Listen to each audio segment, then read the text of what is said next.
bem, estamos de volta com Evidência e agora eu quero te dar uma sugestão para o seu almoço de sábado. Que tal uma deliciosa feijoada, hein? O prato típico do brasileiro e que todo mundo adora é uma das delícias da Drica. A feijoada que ela faz, gente, é saborosa porque é feita com amor e produtos de qualidade. Acompanham farofa, couve refogada, vinagrete, arroz, torresmo e farofa de banana. Encomendas pelo telefone 99605-5755. E a Drica faz ainda comida artesanal e atende festas. Então anote aí o telefone da Drica, 99605-5755.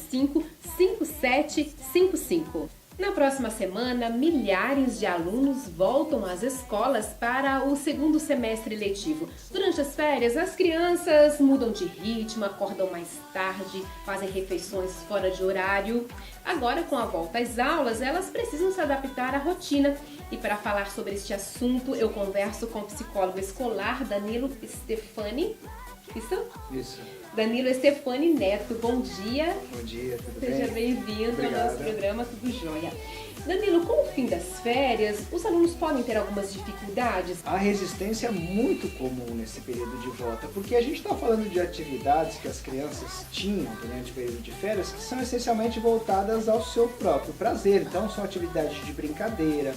Hoje, a nossa infância contemporânea está muito em cima da tecnologia, em cima dos vídeos, da internet. Então, retomar o hábito do estudo, o hábito e a rotina escolar, como ela é chamada, para a criança passa a ser um desprazer e a gente vai encontrar, em alguns casos, resistências. Crianças que estavam acordando mais tarde, daí tem que reorganizar esses hábitos de sono, a questão de retomar as tarefas escolares, os trabalhos escolares, as preocupações com as provas, as avaliações. Então, desde as crianças pequenas até as que estão no ensino médio, até mesmo quem está hoje na faculdade, retoma a partir agora do mês de agosto um hábito e uma rotina que durante esses últimos 20 dias aí foi dada uma folga. Verdade. O que nós, pais, podemos fazer para ajudar as crianças em que os nossos filhos? É importante agora, nesse momento, a gente retomar a atribuição de sentido e significado para o processo de escolarização. E para os pais, uma recomendação que eu sempre dialogo com eles na clínica e também em palestras, é a responsabilidade que a gente tem para dizer o para quê e o porquê nossos filhos estão na escola, de nós envolvermos as nossas biografias pessoais. Dizer por que para nós é importante, para quê e por quê.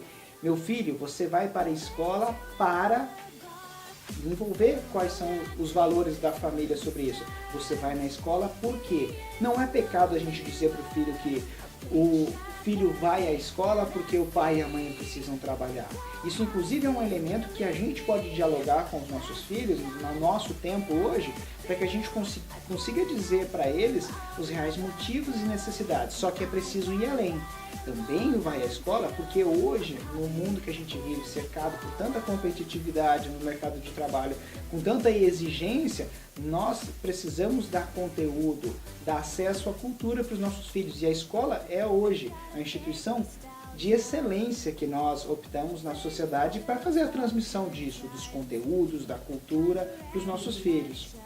E nessas primeiras semanas é interessante que os pais tenham um pouquinho de paciência, né? Sim, a relação afetiva ela costuma ficar apagada da nossa escolarização. E principalmente para a criança na primeira infância, até os 6, 7 anos de idade, a motivação dela para realizar as atividades está extremamente atrelada às relações afetivas que ela consegue estabelecer. E ela estabelece afeto com o seu material didático, com o uniforme da sua escola, com os colegas, com os professores, até mesmo às vezes com tudo aquilo que vai compor esse arcabouço do retorno à escola, das atividades.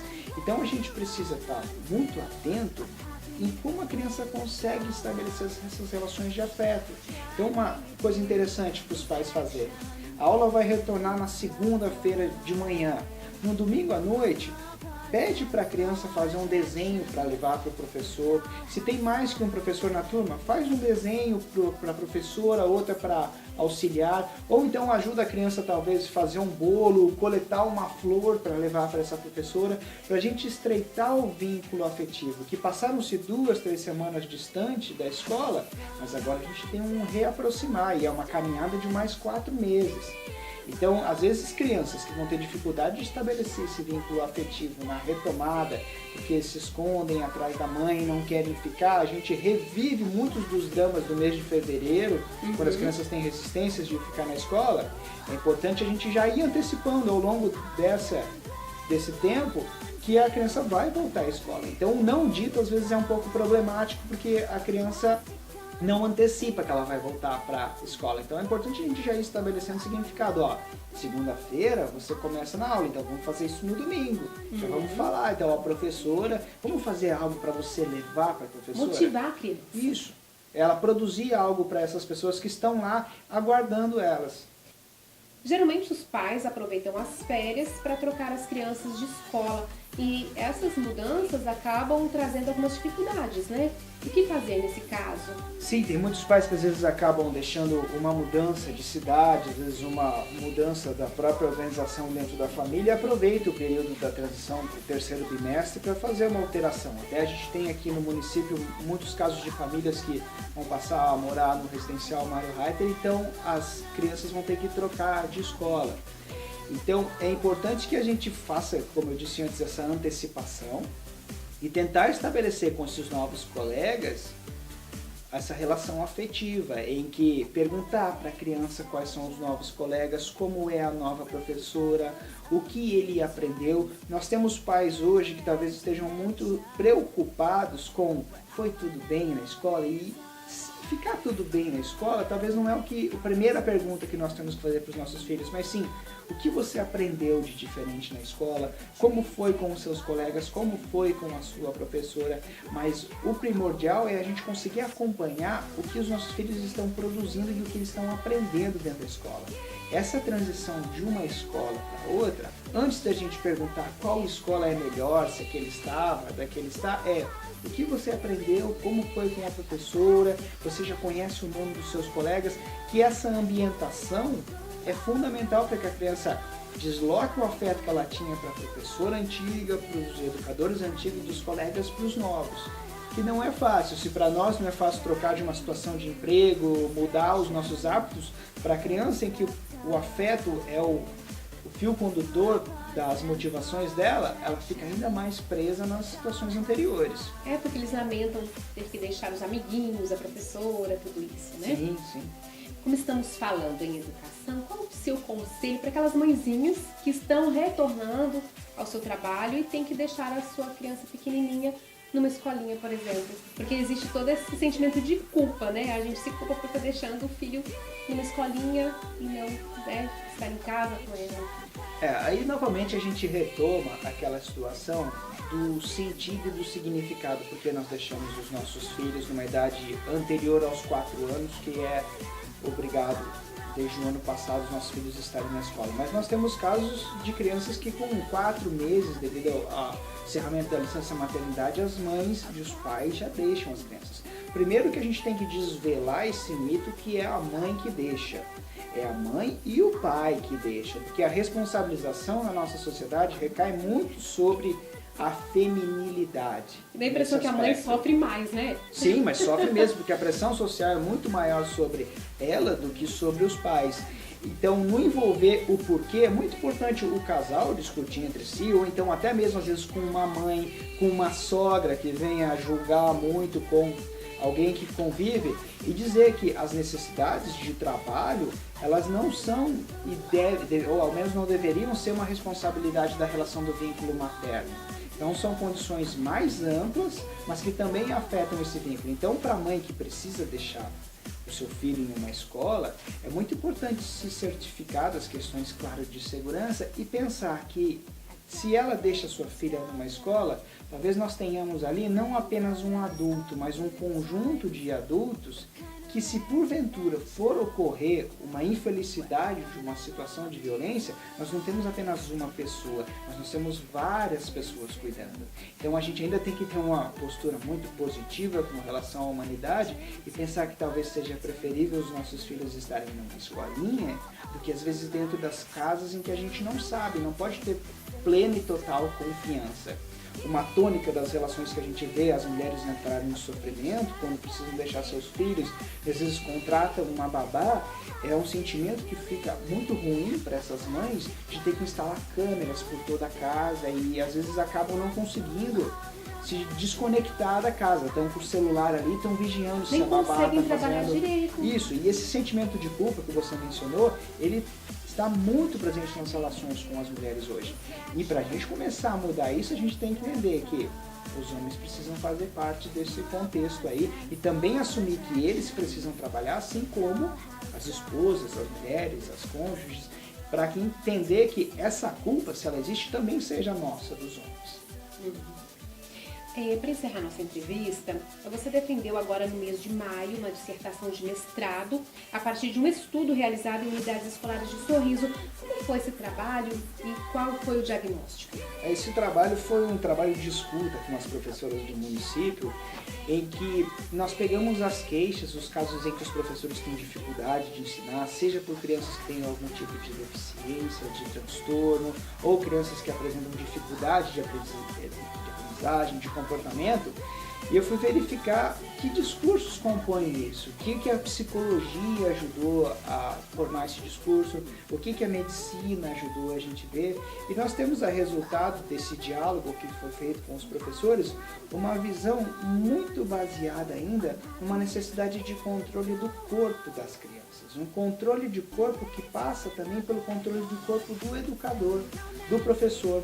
Hoje nós temos uma situação de ensino nas nossas escolas que os professores têm receio de abraçar uma criança, de tocar uma criança. Nós avançamos em algumas discussões, mas em outras parece que a gente perdeu um pouco de humanidade com isso. O próprio professor não se entende como uma possibilidade de atribuir afeto para essas crianças, de ser mais humano, de poder tocar. Então, como a gente tem um policiamento muito grande, tanto pela conduta da criança, se ela está mal comportada, se ela tem TDAH, se ela tem dislexia, se ela tem disgrafia, descalculia, o professor também ele teve que se apresentar se distanciando afetivamente dos seus alunos. E um dos dados que é muito relevante da dissertação é quando a gente compara como a gente também está marcado por uma relação generificada entre a professora e a menina, a aluna, que é diferente da professora com o menino.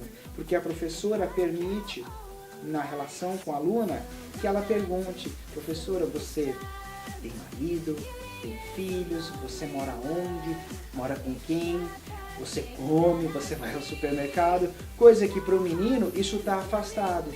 Inclusive porque não deixa tocar no cabelo, não deixa arrumar, colocar uma borrachinha no cabelo. Então nós temos uma feminilização da docência, desde a educação infantil, e que depois, lá no 6º ano, 7º ano, isso vira um tombo, porque as meninas ficam daí com a parte delicada da escola, a literatura, a história, enquanto os meninos vão para as matérias mais duras, vão para matemática, vão para física. Então é uma atuação muito generificada e foi possível compreender isso a partir do discurso das professoras. Um número 4 vezes maior, praticamente, de meninos encaminhados para o serviço de psicologia do que as meninas. E um dos questionamentos que eu faço é: será que não decorre desse afastamento afetivo? E aí você imagina uma mãe que hoje deixa seu filho com 5 meses numa escolinha e uma mãe que deixa uma menina de 5 meses. Essa menina talvez vai ter muito mais suplência afetiva do que o menino. Danilo, muito obrigada pela sua entrevista, uma conversa muito boa, bastante informativa, pena que nosso tempo é pequeno, mas eu gostaria muito de tê-lo outras vezes aqui no programa, porque acredito que há vários assuntos interessantes que a gente possa estar conversando e o pessoal de casa acompanhando. Tá, já, muito obrigado. E sábado é o dia oficial de fazer as unhas, não é mesmo? Na Esmalteria Elas você encontra uma grande variedade em esmaltes nacionais e importados, unhas decoradas e de gel. O ambiente é super acolhedor e as manicures excelentes profissionais. Então agende seu horário pelos telefones 99624-8333 e 99690-2829. A Esmalteria Elas está localizada ali na Avenida Blumenau, no bairro Recanto dos Pássaros. E a gente faz um pequeno intervalo e volta daqui a pouquinho. Continue com a gente!